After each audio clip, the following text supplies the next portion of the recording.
মানুষের জীবনে কিন্তু সুখ দুঃখ, হাসি কান্না, আনন্দ ফুর্তি সব কিছুই থাকে, কিন্তু ভগবান কারো কারো জীবনে দুঃখের পরিমাণটা এতটাই দিয়ে দেয়, কষ্টের পরিমাণটা এতটাই দিয়ে দেয়, পরিস্থিতি এমন একটা পর্যায়ে চলে যায় যে লড়াই করার শক্তিটুকু হারিয়ে ফেলে। ভগবানের কাছে একটাই অনুরোধ, তুমি যদি কষ্ট দাও সেই কষ্ট সহ্য করার একটু ক্ষমতা দিও। জয় শ্রীকৃষ্ণ, রাধে রাধে, শুভ সকাল সবাইকে। কেমন আছো তোমরা সবাই? আশা করছি ভালো আছো, সুস্থ আছো। আমরাও আছি মোটামুটি ভালোই। সকাল সকাল দেখতে পাচ্ছ কত কাজকর্ম হয়ে গেছে, সব কিছুই শেয়ার করতে পারিনি। আজকে যেহেতু শনিবার আর তার মধ্যে একাদশী, অনেক সকালে উঠে পড়েছি আর সকাল সকাল স্নান দেওয়া হয়ে গেছে। তো দেখতে পেলে কতগুলো বাসন কোসন মাজা কষা হলো। শনিবার মানে নিরামিষ, তার মানে জানোই যে কত সকালে বাসি কাজের সাথে অনেক কাজকর্ম থাকে। তো মা আর আমি দুজনেই জোর কদমে কাজগুলো সেরে নিয়েছি, তবে সাবধানে করেছি। তোমরা এতটাই চিন্তা করছো আমার জন্য, সাবধানে না করলে হয় বলো? নিজের শরীর বাঁচিয়ে সাবধানে করার চেষ্টা করছি। তো সকাল সকাল মা কিন্তু স্নান করে পুজো দিয়ে দিয়েছে। নতুন জামাটা গোপুসোনাকে পরিয়ে দিয়ে দিয়েছি, কারণ এটা একটু ঘাগরা সিস্টেম তো জামাটা, তার জন্য মা পরাতে পারেনি। তো আমি জামাটাকে ভালো করে পরিয়ে দিলাম। চলি রয়েছে এক্সট্রা একটা, সেটা মা পরাতে পারছিল না। তো এই টিকটিকির শব্দটা আমি কাটলাম না তোমাদেরকে বোঝানোর জন্য যে একটা ভিডিও তৈরি করতে গেলে সারাটা দিন কতটা কষ্ট করতে লাগে। কাজকর্মের সাথে ভিডিওর পিছনে অনেকটা সময় দিতে লাগে। আর ঘরে যখন ভয়েস দিচ্ছি এডিট করার সময়, এই যে সারাক্ষণ টিকটিক টিকটিক করতেই থাকে। আর এই টিকটিকির জ্বালায় বহুবার আমার ভিডিওর ভয়েস ডিলিট করতে হয়। আর তার সাথে তো রাস্তার পাশে বাড়ি আছেই, জানোই সারাক্ষণ গাড়ি ঘোড়া চলে, তো অনেক শব্দ তো আসেই। তো এই নিয়ে অনেকটা সময় লাগে ভয়েস দিতে, ভিডিওটা তৈরি করতে। তো প্লিজ ভিডিওটা দেখার সাথে সাথে একটা লাইক দিয়ে দিও। তোমাদের একটা লাইক, একটা সুন্দর কমেন্ট পরবর্তী ভিডিও বানাতে অনেকটা মোটিভেট করে। তো দেখতেই পেলে রান্নাঘরে চলে এসেছি। রান্নাঘরে ডিউটিটা তো পালন করতে হবে, তাই না? সবার জন্য চা, সকালের খাবার বানাতে হবে।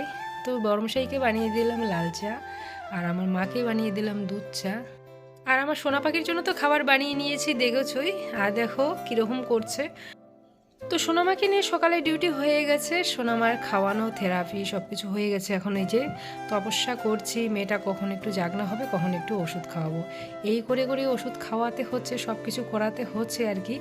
তো সকাল টাইমটা মা সামলাতে পারে না বেশি, যেহেতু ওর অনেক কিছু কাজ থাকে, তার জন্যই। আর দেখো স্নানের আগে কিন্তু আমি কাপড় চোপড়গুলো ধুয়ে রেখেছিলাম, মেলে দেওয়ার সময় পাইনি, মা ওইদিকে একটু ব্যস্ত ছিল। আর আমি এখন মেলে দিচ্ছি, তারপর যেতে হবে আবার রান্না করতে। আর যেহেতু আজকে নিরামিষ শনিবার, তার জন্য যে সজনের ডাঁটা চচ্চড়ি করব। আর দেখো ওই যে পুড়ে গেছে কেন বলো তো, আমি গেছি মেয়েটাকে একটু দেখতে। এই করতে হয় রান্নার ফাঁকে ফাঁকে, সবসময় একটু নজর লক্ষ্য দিতে হয়, কারণ বলা তো যায় না কখন ঘুম থেকে উঠে আবার ও উল্টি করে দিবে, মাঝে মাঝে ঝটকা আসে, সেসব লক্ষ্য দিতে হয়। তো প্রতিটা নিয়তই হচ্ছে একটা লড়াই, লড়াই করে বাঁচতে হচ্ছে, লড়াই করে চলতে হচ্ছে। মাঝে মাঝে তো সহ্য শক্তি হারিয়ে ফেলছি আমি।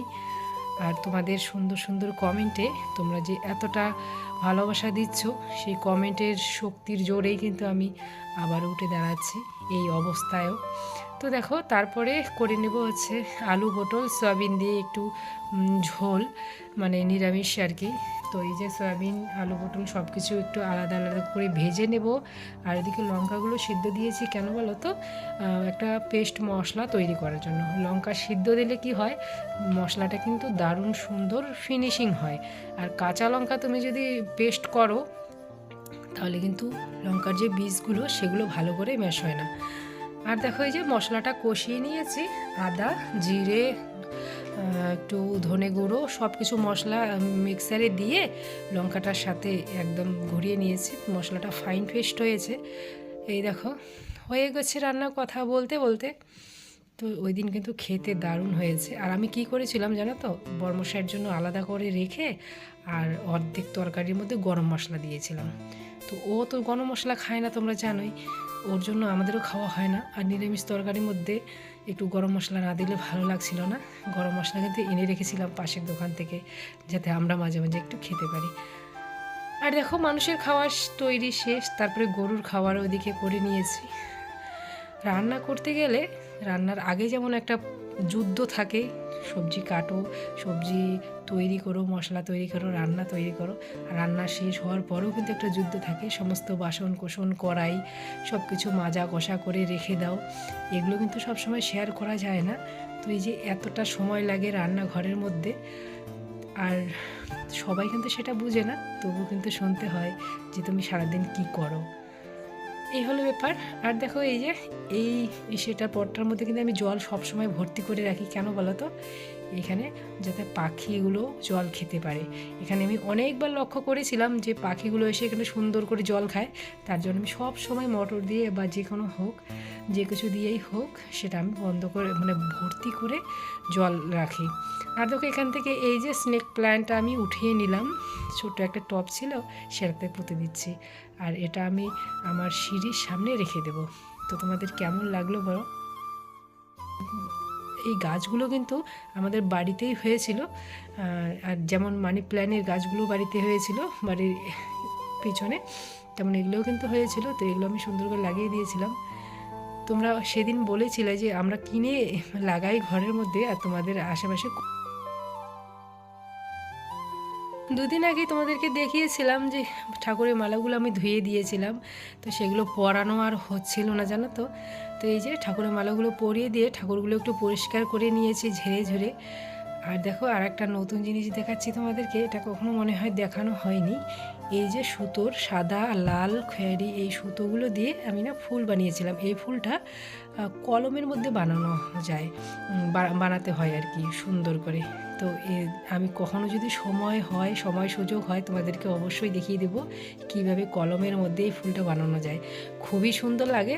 আর ওইটা দিয়ে না একটা মানে ওয়াল হ্যাঙ্গিং যে বলে সেগুলো। আর দেখো প্রতিদিনের ডাস্টিং, আমার মাঝে মাঝে মনে হয় এই ফার্নিচারগুলো না থাকলেও মনে হয় ভালো হতো। তো মানুষের সংসারে থাকলে কিন্তু চাহিদার কোনো শেষ নেই। তো এসব ঘরের মধ্যে যদি এসব ফার্নিচার না থাকে দেখতেও ভালো লাগে না, আর মনের মধ্যেও একটা কীরকম অশান্তি লাগে যে আমার ঘরে কিছুই নেই। দেখতে তো ভালো লাগে, কিন্তু পরিষ্কার করতে যা অবস্থা, পরিষ্কার না করলেও তো আবার ভালো লাগে না।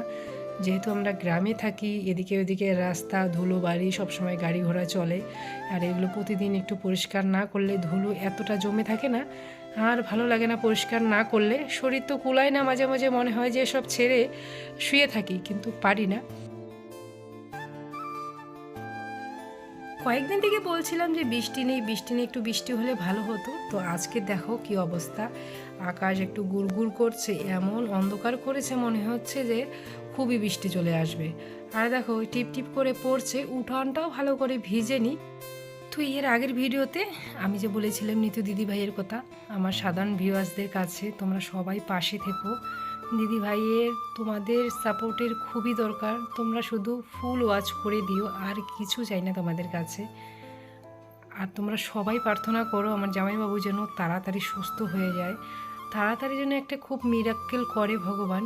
সবাই সবার দেবতার কাছে ভগবানের কাছে প্রার্থনা করো, আমি শুধু এইটুকুই চাই।